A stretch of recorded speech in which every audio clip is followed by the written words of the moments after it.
Chers téléspectateurs, bonjour. Nous sommes heureux de vous retrouver pour continuer l'exploration de la ville de Jérusalem. Bonjour Henri. Bonjour Lydie. Alors, pour reprendre le sujet que nous avions abordé la semaine dernière, Henri, tu nous avais annoncé une émission sur le temple de Jérusalem. Oui. Tu nous parlais notamment d'une maquette. Oui, parce que le temple n'existe plus. Il a donc été détruit en l'an 70, mais à Jérusalem, il y a un professeur juif qui a une quarantaine d'années, c'est le professeur Avi Yonah, il a imaginé de faire adapter constamment cette maquette selon les découvertes archéologiques qui n'en finissent pas à Jérusalem, on continue. Et c'est un artisan, je l'ai rencontré à plusieurs reprises à Jérusalem, qui travaille sur cette maquette avec des matériaux d'origine, c'est-à-dire il prend des morceaux de marbre et avec une grande pince en fait des petites briquettes et il en fait des petites maisons miniatures. Ah oui, c'est un gros travail. L'essentiel, c'est surtout les adaptations quand on fait des nouvelles découvertes topographiques. Le restant est un peu du remplissage avec des maquettes de maisons, mais les grands endroits comme le temple de Jérusalem donnent quand même, d'après toutes les découvertes archéologiques, une excellente perception de ce qu'était le temple. Parce que le temple, il concentrait à lui-même toute la vie religieuse du peuple juif. Alors, les évangiles rapportent un échange étonnant entre Jésus et ses disciples. Jésus va leur dire « Il ne restera pas ici pierre sur pierre qui ne soit renversée. » Et encore dans un autre verset « Lorsque vous verrez Jérusalem investie par des armées, sachez alors que sa dévastation s'est approchée, pour que soit accompli tout ce qui est écrit. » Et aujourd'hui, il ne reste effectivement plus rien de ce temple. Tout ce qu'on y voit, maintenant, c'est le dôme du rocher, qui est un édifice beaucoup plus tardif et musulman. Absolument. Que s'est-il donc passé alors, Henri ? Alors, ce qui s'est passé, on le sait au niveau de l'histoire par un historien juif, il s'appelle Flavius Joseph, et Flavius Joseph, dans son histoire des Juifs, a longuement décrit ce qui s'est passé. En l'an 66, les Juifs de Jérusalem se révoltent contre les occupants romains. Et quelques années après, ils vont résister à une expédition punitive de la 12e Légion romaine qui devra se retirer en laissant 6000 hommes sur le champ de bataille. Les Juifs font battre des nouvelles monnaies, ils sont indépendants, ils ont acquis leur indépendance. Les chrétiens qui sont à Jérusalem, eux, ils quittent la ville au moment où l'armée romaine semble avoir eu la défaite. Quelques années après, le général Titus est envoyé à Jérusalem par l'empereur Vespasien avec la 10e Légion romaine. Et ils arrivent à Jérusalem, devant les murs de Jérusalem, en avril de l'an 70. Le 25 mai, ils vont enfoncer un premier mur d'enceinte. 5 jours après, le deuxième mur d'enceinte. Tous les résistants juifs se retirent sur l'esplanade du temple, qui est un peu comme une forteresse. Et là, ils vont résister pendant 87 jours à la 10e Légion romaine. C'est énorme. Oui, c'est énorme. Et le 29 août de l'an 70, Titus va donner l'ordre de faire brûler les portes de l'enceinte de l'esplanade du temple. Et au moment où les portes ont brûlé, l'armée romaine s'est engouffrée sur l'esplanade du temple et un combat sans merci s'est engagé avec les résistants juifs. Et c'est à ce moment-là, d'après Flavius Joseph toujours, qu'un soldat romain va jeter une torche flambante dans le temple. Et cela à l'encontre des ordres de Titus, qui justement voulait garder ce temple, mais uniquement anéantir la révolte. Et le temple prend feu, il y avait là-dedans des rideaux, d'autres objets. Le temple prend feu et les soldats romains, voyant ça, sont heureux, dans un sens, et d'un autre côté, ils vont se mettre à détruire tout ce qui était sur cette esplanade. Ils vont basculer les colonnes, les murs, toutes les pierres du temple. Ils vont détruire avec une rage, tellement ils étaient fâchés d'avoir dû combattre si longtemps avant de gagner. Et à Rome, quand l'armée revient, on va ériger un arc de triomphe, il est toujours visible à Rome, et sur un des bas-reliefs à l'intérieur de cet arc de triomphe de Titus à Rome se trouve un bas-relief qui représente des soldats romains qui sauvent quelques objets de l'incendie du temple, et parmi ces objets, ils sauvent le fameux grand chandelier à 7 branches qui était dans le temple de Jérusalem. Et c'est ainsi donc que le temple de Jérusalem a été détruit en l'an 70.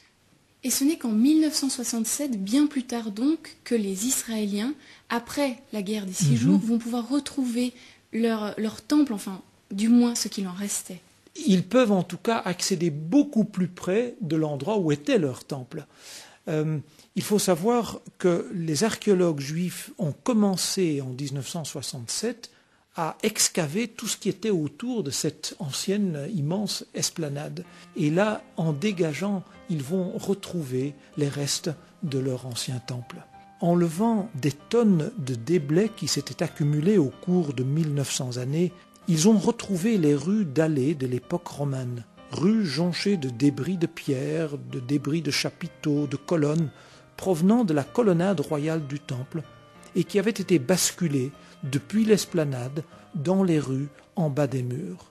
Rien ne semble avoir résisté à la hargne des soldats romains, furieux d'avoir dû se battre si longtemps avant de vaincre. Et tout était là, immobile sous les décombres de la destruction en l'an 70. Jésus avait dit, « Il ne restera pas, pierre sur pierre, tout sera détruit. » Au cours des fouilles, les archéologues ont remarqué plusieurs endroits dans le mur sud où les pierres étaient abîmées en arcs de cercle et recouverts de dépôts noirs. L'analyse a révélé qu'il s'agissait de suie provenant des feux qui avaient ravagé les boutiques accolées au mur sous des voûtes. Lorsque ces voûtes cédèrent sous l'effet de la chaleur de l'incendie, elles s'écroulèrent, laissant à jamais les marques sur le mur. Sous les débris, on retrouva de nombreux objets et poteries dont la finesse révèle le niveau de vie à l'époque du Christ. Un autre endroit de la vieille ville de Jérusalem, à l'occasion de terrassements pour un immeuble en rénovation, on a retrouvé les restes calcinés d'une habitation détruite, elle aussi par le feu qui avait ravagé la ville en l'an 70. Sur le dallage de la rue qui longeait le mur sud, on a retrouvé cette grande pierre avec sur le rebord une inscription en hébreu, l'endroit de la sonnerie de la trompette pour les annonces. Cette pierre provenait de l'angle supérieur qui dominait toute la ville. C'est là que le prêtre sonnait la trompette ou le chauffard pour annoncer le début du Shabbat. À un autre endroit, on a retrouvé les pierres avec les inscriptions qui interdisaient l'accès au lieu saint du temple aux non-juifs. Ce temple détruit, les juifs ne l'ont jamais oublié. Malgré les interdictions, malgré les persécutions, il y a toujours eu des fidèles qui sont venus pleurer la ruine de Jérusalem et la ruine du temple. Et le seul endroit auquel ils avaient un peu accès était le mur sud-ouest de l'esplanade, mur qu'on appelle dès lors le mur des lamentations. Aujourd'hui, l'esplanade est sous contrôle des autorités musulmanes. Et de plus, ne sachant où se trouvait l'ancien lieu sacré, le lieu interdit, les juifs pieux ne veulent pas courir le risque d'y mettre les pieds. Voilà pourquoi cette partie des anciens murs de soutènement de l'esplanade du temple est devenue le lieu saint du judaïsme. Le dôme du rocher avec sa coupole en or que l'on voit sur quasi toutes les cartes postales de Jérusalem est un édifice musulman. Oui. Comment se fait-il qu'il ait été construit à cet endroit-là ? Mais ce qui s'est passé, c'est qu'en 638, le calife Omar va s'emparer de la ville de Jérusalem. Et l'endroit où il y avait un rocher en saillie sur cette grande esplanade du temple va être décrété l'endroit où Abraham allait offrir son fils en sacrifice. Et quelques années plus tard, le sultan Abdel-Malik, qui veut attirer des pèlerins à Jérusalem, va recouvrir ce rocher par une mosquée, le célèbre dôme du rocher que l'on voit sur toutes les cartes postales, comme tu disais, à cause de sa coupole en or. Pour la 3e fois dans son histoire, Jérusalem devient ville sainte. cette fois-ci pour les croyants musulmans, pour qui la ville s'appellera dorénavant Al-Quds, la Sainte. Les habitants musulmans de Jérusalem manifestent clairement leur vénération pour le dôme du rocher, tout autant que pour les deux autres villes saintes de l'islam, la Mecque et Médine.